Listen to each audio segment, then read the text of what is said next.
말씀은 베드로전서 5장입니다. 5장 8절에서 9절 말씀입니다.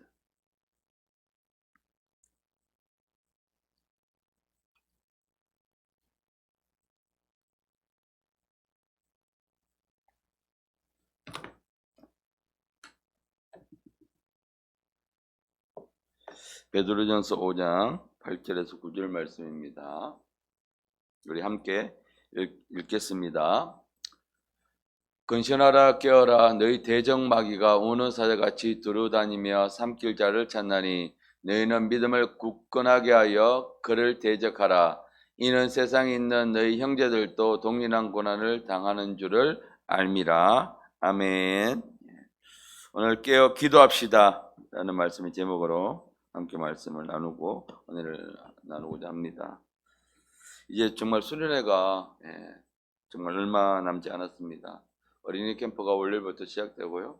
그 다음 주간 토요일부터 금요일부터 또 어른들 수련회가 시작됩니다. 정말 이때가 교회가 정말 기도할 때입니다. 교회라면 성도들의 모임이죠. 그러니까 성도들이 지금 이때가 바로 기도할 때입니다.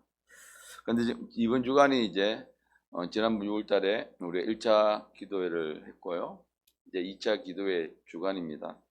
근데 얼마나 많은 성도님들이 동참하고 계시는지 참 확인할 수 있는 방법이 없어서 참 좀 안타깝지만은 많은 분들이 동참하시리라 믿고 있습니다. 여러분, 소돔과 고모라 성이 멸망할 때에 하나님은 아브라함에게 말씀해 주셨죠. 그래서 그곳에서 어인 10명을 찾으면 최후까지 그래서 10명을 찾으면 내가 소돔과 고모라 성을 멸망시키지 않겠다라고 아브라함에게 하나님은 말씀을 해 주셨습니다. 결국은 어떻게 됐습니까? 소돔과 고모라 땅이 멸망을 했죠. 하나님의 심판을 받았죠. 그 이유가 무엇입니까? 아브라함이 약속하신 그 어인 10명. 하나님의 뜻을 따라 기도하고 하나님의 뜻을 순종하는 그 어인 10명이 없었기 때문에 결국은 소돔과 고모라 땅이 멸망하고 말았습니다. 여러분, 하나님은요 기도하는 사람을 통해서 하나님이 역사하십니다. 그래서 지금 제자교회 하나님은 기도하시는 사람을 지금 찾고 계십니다. 그래서 기도하는 교회가 하나님 앞에 쓰임 받고 기도하는 성도들이 쓰임 받는 것인데, 정말로 아무리 이 기도는 우리가 강조해도 여러 번 이야기를 해도 또 이 말씀 가지고 여러 번 설교를 해도 지나치지 않는 것이 바로 우리가 기도인 것입니다. 여러분, 마태복음에서요 귀신을 내어쫓지 못한 제자들에게 제자들이 예수님께 물었을 때 예수님 마가복음 9장 29절 이렇게 이야기했습니다. 말씀하셨습니다. 함께 읽겠습니다. 이르시되 기도 외에 다른 것으로 이런 종류가 나갈 수 없느니라 하시니라. 기도 외에는 방법이 없습니다. 우리 이 땅에서 우리가 삶을 살아갈 때에 기도가 정답입니다. 오늘도 역시 이번 주간도 역시 우리는 계속해서 기도해야 합니다. 정말 우리가 지금 살고 있는 이때, 이 마지막 때입니다. 그리고 이때가 정말 우리는 재난의 시간을 지금 지나가고 있습니다. 그래서 작년보다 원래 겨울이 좀 더 날씨가 혹한이었고요. 여름은 폭염과 또 폭우가 더 심해지고 자연재해의 강도는 날로 더 심해지고 있습니다. 그래서 지금 이 기도할 때라는 것입니다. 그래서 성경에서 하나님께서 우리에게 그것을 말씀해 주고 계시죠. 여러분, 지금 우리들의 가정을 살펴보면 또 우리 교회를 살펴보면 그렇게 큰 어려움 없는 것처럼 보였어요. 우리가 그렇다고 해서 기도를 쉬어서는 안 됩니다. 이럴 때 우리에게 큰 어려움이 없다 할지라도 큰 고난이 없다 할지라도 우리는요 더 기도해야 합니다. 여러분, 재난이 닥쳐와서 어려움이 닥쳐와서 고난이 닥쳐와서 우리가 기도하는 것은 닥치고 나서 준비하는 것은 늦죠. 그래서 이 고난과 이 재난이 우리는 닥치기 전에 미리 준비합니다. 그래서 우리는요 이 날씨를 예보하죠. 원래 폭우가 어느 지역에서 얼만큼 또 강수량이 얼만큼 올 것인가, 집중호우가 어떻게 쏟아질 것인가, 이런 우리는 날씨를 예보합니다. 그래서 그 날씨 예보를 보고 우리가 때를 따라 준비를 하게 되는 것이죠. 우리도 마찬가지입니다. 하나님께서 이 때를 너희가 준비하고 기도하면서 깨어 있으라 말씀하시면서 성경에 우리에게 말씀해 주고 계십니다. 우리 속담에 소 읽고 외양간 고친다고 하죠. 정말 이게 소를 읽고 외양간 고치는 일, 정말 어리석은 일이죠.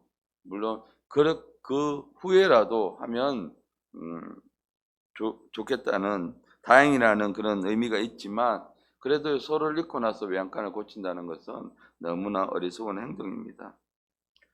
그래서요, 여러분, 우리가 아무 일도 일어나지 않고 우리 삶이 그냥 평탄하게 흘러간다고 해서 우리가 기도하지 않는 것, 예. 또 내가 다음에 기도해야지, 내가 내일 기도해야지, 네, 내가 내일 말씀 읽어야지, 또 내가 다음 주에는 예배를 드려야지, 이렇게 내일로 미루게 되다가는요, 결국 우리가 반드시 후회할 날이 오게 되는 것입니다.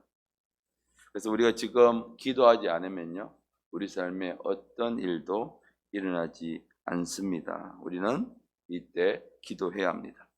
오늘 우리가 읽었던 우리 베드로 전서 5장의 말씀을 통해서요, 우리가 수련을 준비하고 있는 우리에게 하나님은 세 가지를 준비하라고 우리에게 말씀을 하십니다. 첫 번째가 바로 근신하라. 예. 우리에게 먼저 근신하라고 말씀하십니다. 근신하라는 것은 뭐냐면 정신을 바짝 차려라. 너희가 지금 이 일에 대해서 정신을 바짝 차리라는 그 뜻입니다. 수련회가 얼마 남지 않았기 때문에 더욱더 정신을 바짝 차리고 근신하고 기도하라고 하십니다. 그런데요, 우리가 정신을 바짝 차려야 될 대상이 무엇입니까? 바로 원수 마귀인 것입니다. 마귀에 대해서 우리는 정신을 바짝 차리고 있어야 되는데, 마귀가 가장 두려워하는 것은 바로 기도하는 사람, 기도하는 성도입니다. 그리고 기도하는 교회입니다. 기도하지 않는 성도들, 마귀는 두려워하지 않습니다. 기도하지 않는 교회, 아무리 구제를 많이 하고 하더라도 마귀는 두려워하지 않습니다. 여러분, 기도는요, 레이더와 같습니다. 레이더가 하는 일은요, 적의 공격을 미리 감지하는 것이죠. 그래서 우리나라의 주요 포인트마다, 요지마다 레이더 기지가 세워져 있습니다. 그래서 저기 울릉도에 가면 레이더 기지가 참 많이 있는데, 거기 레이더 기지를 세운 이유가 뭐냐면 북한의 안방까지 들여다볼 수 있기 때문에, 그게 군사적으로 너무나 중요한 요소이기 때문에 레이더 기지가 세워져 있습니다. 그것이 바로 레이더의 하는 역할입니다. 여러분, 그래서 이 레이더를 통해서요, 적이 미리 공격을 미리 감지하거나 움직임을 감지하면서 미리 방어하거나 준비할 수 있는 역할을 하는 것입니다. 지금 프랑스에서 2024년 올림픽이 이제 시작이 되었습니다. 열리고 있는데, 어느 때보다 이 프랑스가 더 많이 긴장을 하고 또 신경을 쓰고 있습니다. 왜냐하면 이 올림픽 때 어떤 테러도 일어나면 되지 않기 때문에 초긴장 상태로 지금 프랑스는 올림픽을 치르고 있습니다. 그래서 혹시 모를 이런 테러를 대비해서 파리 시내 곳곳에다가 군인들을 배치하고 있고요. 파리 전역에 드론을 통한 이 대비하기 위해서요, 허가 없이 비행하는 드론은 무조건 격추시킨다는 그런 방침을 세웠고, 제가 뉴스를 본 기사를 보니까 하루에 한 6대 정도, 관광객들이 요즘 누구든지 다 자유롭게 드론을 날리고 있기 때문에, 그래서 혹시 모를 그래서 드론 테러에 대비해서 매일 한 6대 정도씩을 격추시킨다는 보도를 하고 있습니다. 정말 우리도요, 이제 수련회가 얼마 남겨두고 있지 않기 때문에 우리는 더욱더 근신해야 합니다. 더욱더 정신을 바짝 차려야 합니다. 자, 그리고 두 번째 우리가 준비해야 될 것은 바로 깨어 있는 것입니다. 오늘 우리 말씀에 근신하고 깨어 있으라. 이어 깨어 있는 원어를 살펴보면 잠들지 말고 깨어 있는 것. 근데 이 단순히 그냥 잠들지 않고 깨어 있는 정도의 수준이 아니라 영적으로 이 경각심을 가지고 어떤 일이 일어날지 모른다는 그 대비 태세를 가지고 이 깨어 있는 것을 이야기하는 것입니다. 여러분, 청지기의 일은 깨어 있는 것입니다. 깨어서 적의 공격을 감지하거나 기습을 감지하는 일을 하는 것이 바로 청지기의 사명입니다. 그래서 청지기는요, 절대적으로 잠들면 되지 않습니다. 자기의 본분을 잊어버리고 자기가 할 일을 잊어버리고 졸거나 잠들게 되면 적의 공격을 막을 수 없기 때문에 만약 그렇게 된다면 아군에게 엄청난 피해를 입힐 수 있습니다.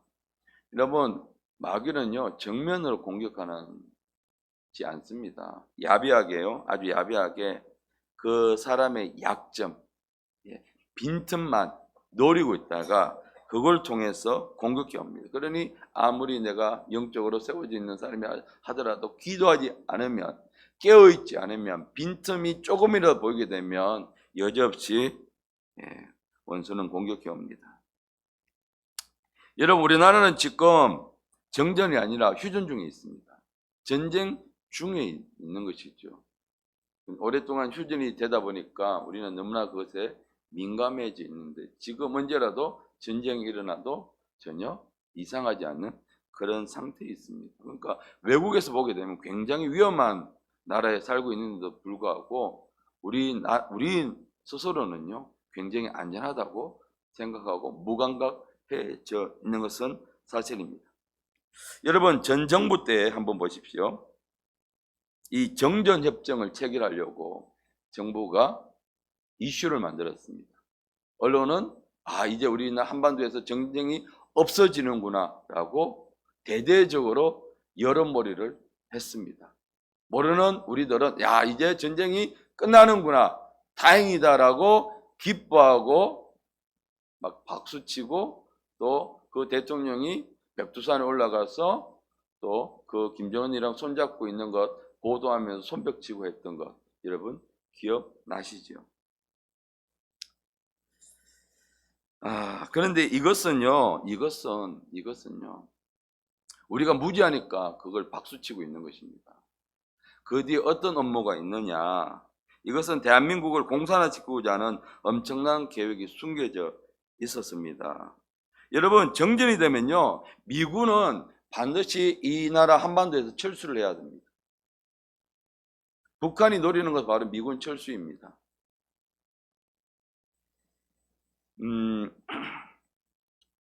만약 그때 만약 미군이 철수하고 나서 북한이 쳐들어오게 되면 미군은 더 이상 한반도 전쟁에 개입할 명분이 없습니다. 전쟁은 여러분 명분이거든요. 명분이 있어야 전쟁을 참여할 수 있고요. 또한 미국 여론도 마찬가지죠.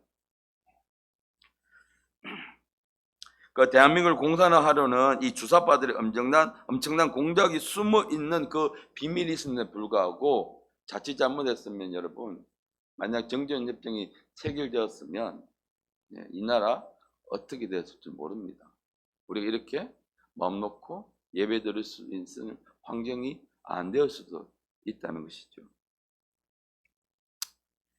여러분, 그러나요 모든 역사의 주관자는 우리 하나님이십니다. 하나님이 허락하지 않으면 어떤 일도 일어나지 않기 때문에 하나님은 이 대한민국을 지켜주고 계시는 것입니다. 그래서 그 정전협정이 체결되지 않은 것입니다. 그런데 마치 언론은 그것이 정말 이 대한민국에서 영원히 평화가 찾아오는 것처럼 보도를 했죠. 그리고 국민들은 그것에 속아서 박수를 치고 빨리 통일이 되는 것처럼 생각했지만 절대 그런 것이 아니었습니다. 정말 여전히 이 대한민국 휴전 중에 있습니다. 여전히 이 휴전선을 앞두고 첨예하게 대립을 하고 있습니다. 사실은 북한의 사정이 김일성을 내려오면서 김정일 때 굉장히 어려웠다고 합니다. 근데 그때에 우리나라가 어떤 일을 했습니까? 햇볕 정책을 폈죠. 그래서 북한을 살려주는 역할을 했습니다. 그 햇볕 정책을 통해서 도움을 받아서 핵을 개발하고 우리는 손뼉을 쳤습니다. 소를 갖다 주고 식량을 갖다 주고 쌀을 퍼주고 할 때 우리는 손뼉을 쳤습니다. 근데 그때 당시 김일성 그때 굉장히 북한이 고립화되었고 굉장히 어려운 그때에 이 대한민국의 원조를 받아서 또 그 정권이 유지되는 길이 열렸다고 이야기를 합니다. 그래서 우리는요 북한을 위해서 기도하는데 정말 북한의 김정은 정권이 무너지고 지금 여러 가지 그 소식들을 통해서 보면 지금 김정은 정권이 와야 되기 일보 직전이라고 합니다. 여러분 얼마 전에도 보면 이 뉴스에 나왔는데 외교관들이 그렇게 탈북이 심하다고 합니다.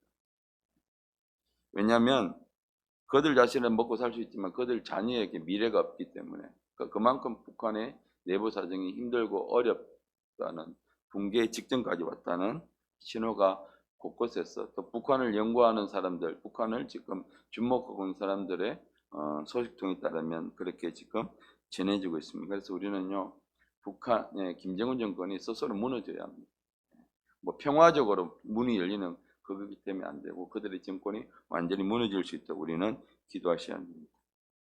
그러나 여전히 우리는 휴전선을 앞두고 있기 때문에 휴전선 전방에 가면 GOP라는 초소가 있습니다.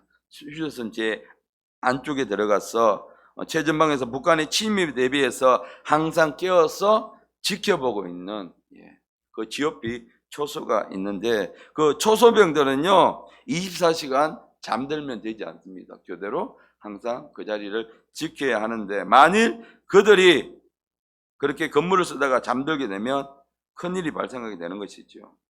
그래서 지금 우리 최전방의 GOP 초소병들은 항상 깨어 있어야 합니다.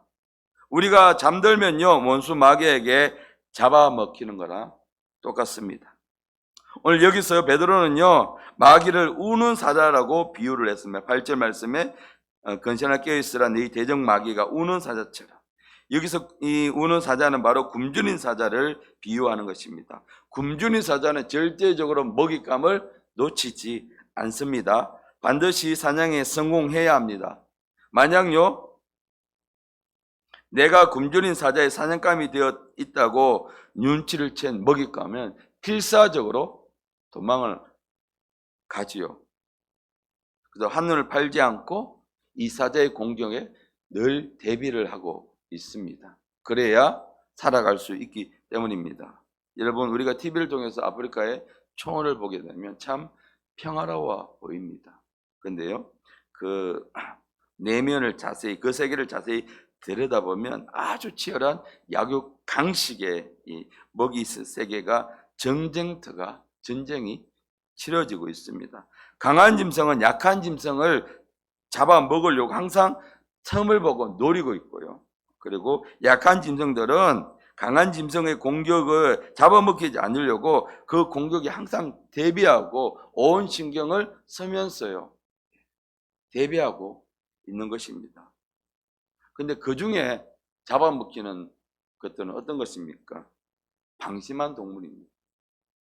이쯤은 괜찮겠지 하고 있다가 그 많은 무리들 중에 나고자가 생기게 되는 것입니다. 우리도 깨어있지 않으면 이렇게 언제든지 마귀의 먹잇감이 될 수 있습니다. 잡아먹히게 된다는 것입니다. 여러분 베드로가 그런 과거가 있는 남자 아닙니까?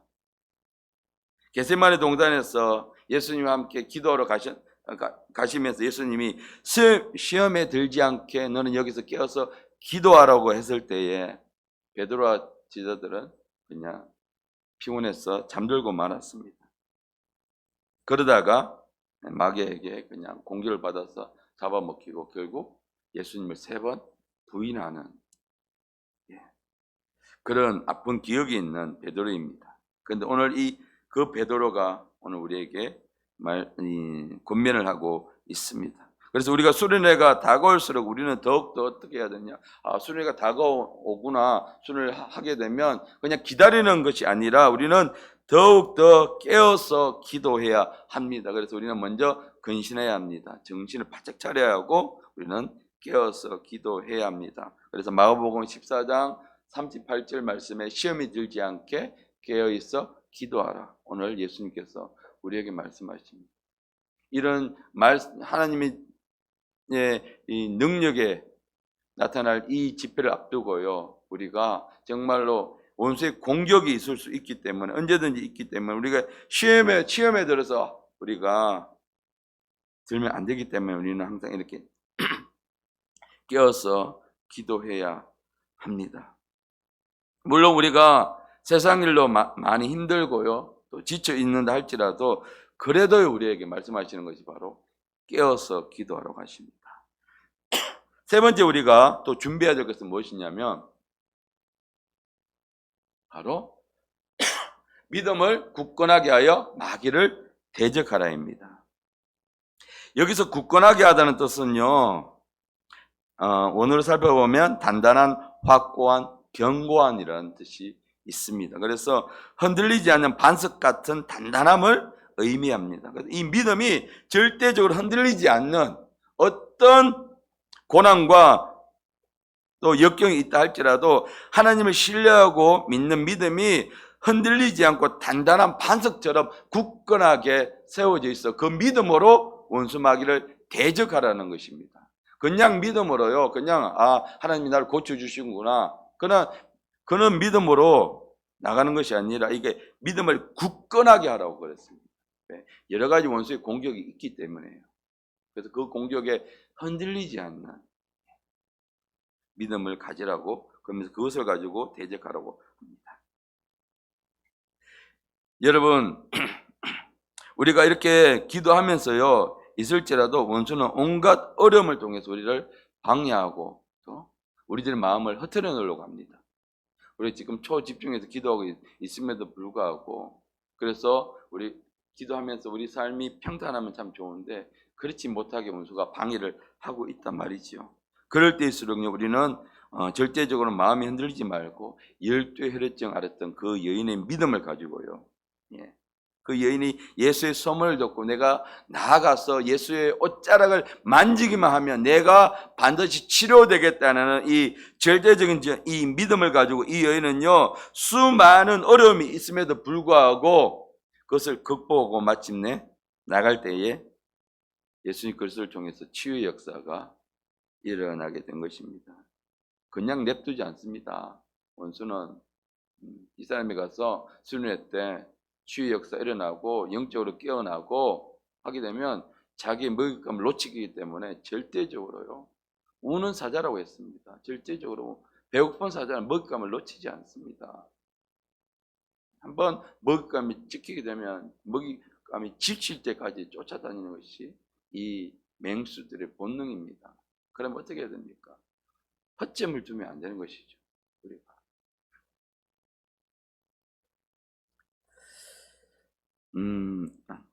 이 부분은 아주 어떻게 하라는 것이냐면 아주 적극적으로요, 아주 적극적으로 원수 마귀를 대적하라는 것입니다. 이 단지 흔들리지 않는 믿음을 가지고 소극적인 모습에 머물리지 말고 아주 적극적으로, 내가 작전 기도를 했으면 아주 적극적으로 주님 앞에 대적하는 말입니다. 즉 죽기 살기로 싸우라는 것입니다. 먹이를 쫓아가는 맹수도 죽기 살기로 쫓아가고요, 또 먹잇감에 대한 이 짐승도 내가 여기서 죽기 때문에 죽기 살기로 도망을 치는 것입니다. 이런 자세로 우리는 원수 마귀를 대적해야 합니다. 이것이 바로 뭐냐? 우리가 침노하는 것입니다. 침노. 원래 우리 교회에게 주신 신앙의 방향성이 바로 이 침노입니다. 침노. 예배도 침노하고 찬양도 침노하고 기도도 침노하고 말씀도 침노하는 것이 우리 교회의 이 적극적인 예배의 모습인 것입니다. 여러분, 침노가 보이십니까?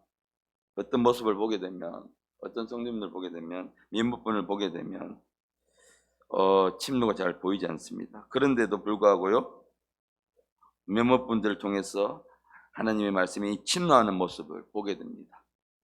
그분들이 바로 오늘 이 자리에 계시고 새벽을 깨우시는 분들이십니다. 적극적으로 침노하는 분들이십니다. 여러분, 베드로가요, 과거가 있는 사람이었습니다.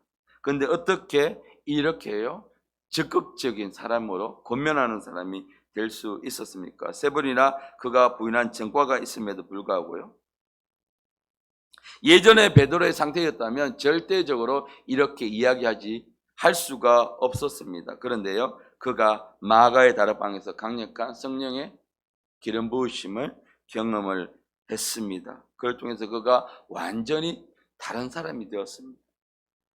아니, 어떻게 그가 설교했기에, 그가 유명한 신학자도 아니고 성경을 많이 알고 있는 그런 지식이 많은 사람도 아니고 어부였고요, 다혈질의 남자였고 예수님을 세 번이나 부인했던 그 사람이 어떻게 하루 설교했는데 하루에 3,000명이 돌아와서 회심을 하고 침례를 받고 예수를 믿는 역사가 일어날 수 있었을까요? 바로 성령의 충만함입니다. 우리도 기도할 때 여러분 성령의 충만함을 구하시길 바랍니다. 지금 우리가 해야 될 것은 무엇인가? 이 남은 이때에 수련을 앞두고 있는 이때 우리가 해야 될 것은 바로 마귀를 적극적으로 대적하는 것입니다. 그래서 야고보서 4장 7절 말씀 함께 읽겠습니다. 그런즉 너희는 하나님께 복종할지어다. 마귀를 대적하라. 그리하면 너희를 피하리라. 우리가요 마귀를 대적하면요, 우리가 마귀를 대적하면 그는 우리를 피한다고 하나님 말씀하셨습니다. 그것은 무엇입니까? 우리가 대적하지 않으면요, 마귀는요 아주 적극적으로 달려듭니다.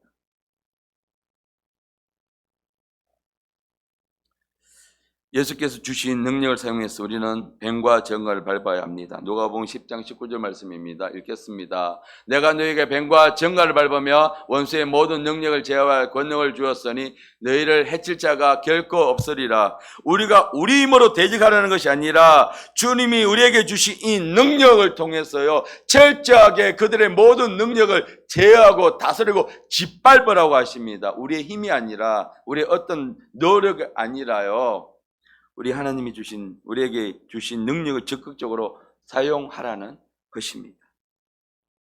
이제 우리는 수련을 앞두고 마귀를 대적해야 합니다. 철저하게 마귀의 일을 멸해야 합니다. 그러기 위해서 우리는 정신을 바짝 차려야 합니다. 그리고 깨어 있어야 합니다. 그리고 믿음을 굳건하게 세워야 합니다. 그리고 여러분, 우리가 수련뿐만 아니라 우리가 나라를 위해서 여러분 기도를 하셔야 합니다.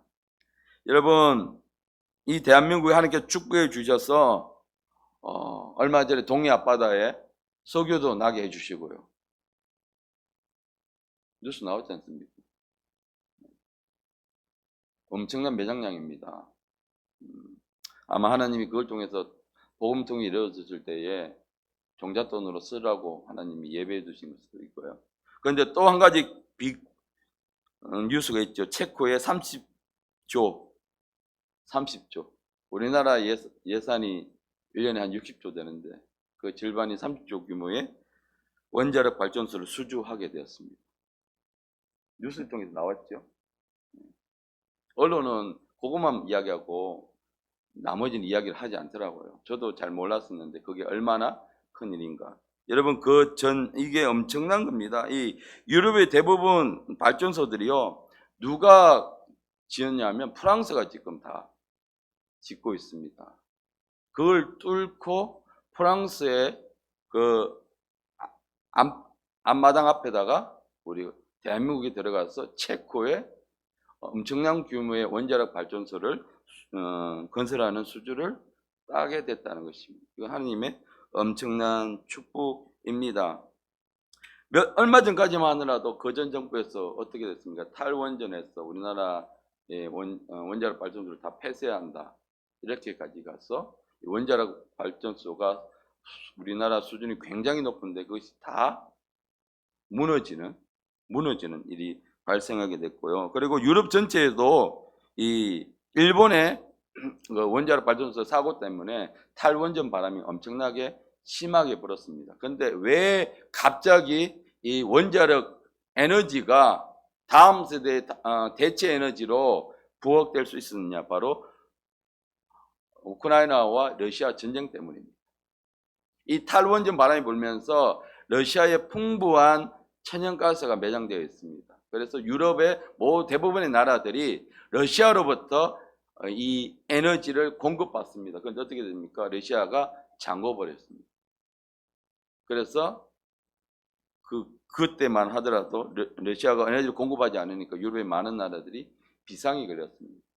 그때서야 이제 유럽의 많은 국가들이 더 이상 이것이 그래서 에너지가요 무기가 된 것입니다. 에너지가. 그리고 나서 이 원자력 건설에 붐이 일어나고 원자력이 대체 에너지가 된 것이고요. 그리고 지금 이 전기차가 세계에서 지금 많이 바뀌고 있지 않습니까? 이 엄청난 전기 에너지를 어디서 공급할 수 있습니까? 바로 원자력입니다.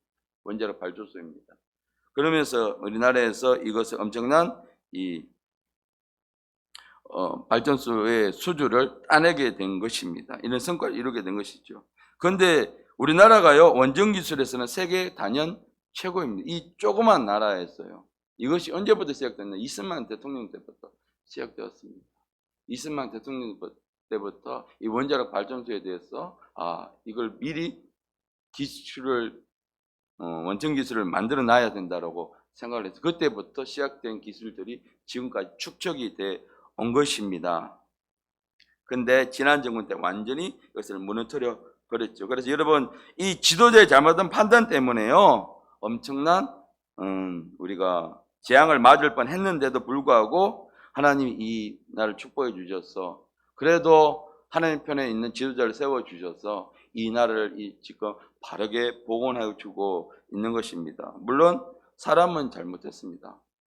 사람은 대통령이 하는 행선을 보게 되면 참 축복해 주시고 싶은 건 없지만 그 사람이 하나님 편에 섰어요. 하나님 편에 서서 쓰임을 받고 있다는 것입니다. 그래서 여러분 우리가 대통령과 정부의 주요한 리더들을 위해서 우리는 기도하셔야 합니다. 그들이 하나님 편에 쓰임을 받고 있지만 하나님을 믿게 해달라고 하나님을 알게 해달라고 우리는 기도를 해야 합니다. 그래서 그들이 분별을 가지고 또 대통령 내외가 하나님을 믿을 수 있도록 여러분 기도해 주셔야 되고 한 가지 더 기도해 줄 것은 법치가 세워져야 합니다. 법치요. 여러분 지금 너무나 잘 알고 있죠. 하나님의 공의가 세워져서 반드시 죄 지은 사람은 벌을 받는다. 반드시 벌을 받는다. 지금 이 나라를 공산화시키려고 하는 주사파와 좌파 정권이 모든 정권이 무너질 수 있도록 여러분 기도해 주셔야 합니다. 이 나라가 정말 하나님 앞에서요. 그래서 하나님 김정은 정권 그 정권이 스스로 무너질 수 있도록 그래서 복음 통일이 될 수 있도록 여러분 이 시간 여러분 계속 기도해 주실 때에 우리 수련회를 위해서 기도해 주시고 나라에 이런 일들을 놓고 여러분 계속해서 기도해 주시기 바랍니다.